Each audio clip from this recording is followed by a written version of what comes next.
Assalamualaikum warahmatullahi wabarakatuh. Halo semuanya, perkenalkan namaku Muhammad Fadli Fatur Rahman dari Universitas Singapura Bangsa Karawang, dari Fakultas Ilmu Sosial dan Ilmu Politik, dan dari Prodi Ilmu Komunikasi. Dan sekarang aku sedang berada di semester 6. Oke, mungkin langsung aja aku akan menjawab pertanyaan dari kakak-kakak juri GSA 2026. Nah, yang pertama itu, apa yang paling kamu sukai dari inovasi teknologi atau budaya perusahaan Google? Dan kenapa mau jadi Google Student Ambassador? Oke, jawabannya, hal yang paling aku suka itu adalah pola pikir Google yang selalu maju dan berani mencoba hal baru. Nah, Google tuh menurutku kayak nggak takut buat bereksperimen dan justru menjadikan proses itu sebagai sebuah perkembangan. Nah, menurutku itu sih yang bikin Google terus relevan dan jadi pelopor di banyak bidang. Serta perkembangan AI-nya nih, apalagi kalau bukan Gemini. Nah, itu juga tuh yang jadi alasan aku makin tertarik. Gemini menurutku bukan cuma sekadar teknologi yang canggih, tapi tentang bagaimana AI itu bisa membantu mahasiswa jadi lebih produktif. Dari mulai mencari ide, merangkum informasi, sampai mendukung proses belajar. Wah, semuanya diborong deh sama Gemini. Nah, terus kenapa aku pengen jadi Google Student Ambassador? Karena aku ngerasa ini tempat yang pas banget buat aku. Dengan latar belakangku yang aktif di bidang komunikasi dan pembuatan konten, aku yakin kalau aku bisa menyampaikan semangat dan ide inovasi terbaru dengan cara yang lebih gaul dan yang pastinya diterima sama banyak mahasiswa. Nah, yang kedua, bayangkan kalau kamu membuat sebuah acara Tech and Chill. Tujuan acara ini adalah untuk membantu mahasiswa melepas penat sambil mengenal teknologi atau produk Google. Sebutkan satu kegiatan interaktif yang akan kamu rancang agar acara ini berkesan dan mendorong interaksi siswa dengan teknologi Google.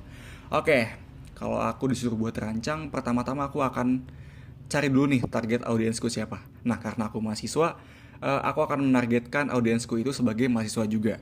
Nah, di sini aku mau buat acaranya itu santai, tapi tetap menjadi wadah untuk belajar, untuk mahasiswa belajar perkembangan teknologi. Nah, karena habits mahasiswa zaman now itu nongkrong, jadi aku mau buat nama acaranya itu Ngopi Ngalcer bareng Gemini. Terus kenapa Gemini? Karena aku percaya Gemini itu bisa menjadi teknologi yang canggih yang bisa menjadi sahabat bagi mahasiswa. Nah, selama aku kuliah aku mendapatkan fakta nih bahwa lumayan banyak mahasiswa yang eh, menghindari diskusi formal. Maka dari itu, aku mau buat acaranya itu non formal, terus mahasiswanya bisa pakai outfit culture mereka dan sambil ngopi pastinya. Rasanya kurang banget kalau nggak ada kopi. Nah, selanjutnya ceritakan contoh masalah yang pernah kamu hadapi dan bagaimana kamu menyelesaikannya dengan cara kreatif atau tidak biasa. Oke, aku izin cerita dikit ya. Waktu aku semester 3 aku pernah dapat UAS dari mata kuliah public speaking yang dimana UASnya itu kita disuruh presentasi dengan tema apapun. Nah, di situ aku mikir kata bebas itu kayaknya kata yang luas banget. Aku bingung banget dan sampai akhirnya aku dapat jawaban kayaknya aku harus stand up comedy deh. Kenapa aku pilih stand up comedy?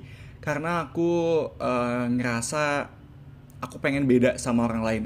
Aku pengen beda sama yang lain dan aku suka berpikiran out of the box. Nah, dan kayaknya aku juga orang yang termasuk kocak dan konyol ya di kelas. Jadi kayaknya stand up comedy cocok deh buat aku. Nah, dari pembuatan materi, aku ingat aku tuh punya pengalaman SD yang kocak banget. Dan di situ aku mulai bungkus nih materinya bareng Gemini. Karena menurutku Gemini itu tuh cocok buat teman brainstorming. Dan yang terakhir, jika kamu terpilih sebagai GSA, momen atau pencapaian apa yang akan paling kamu buat bangga dalam 3 bulan pertama? Apa dampak yang ingin kamu ciptakan di dalam hingga luar kampus melalui peran ini? Oke, jika terpilih sebagai GSA, aku akan paling bangga ketika aku berhasil dikenal sebagai orang yang merealisasikan mimpinya lewat konten-konten kreatifku yang tentunya bisa berguna bagi banyak khalayak. Serta aku bisa menciptakan dampak nyata berupa meningkatkan literasi digital dan semangat inovasi baik di dalam maupun di luar kampus. Oke, sekian terima kasih. Wassalamualaikum warahmatullahi wabarakatuh.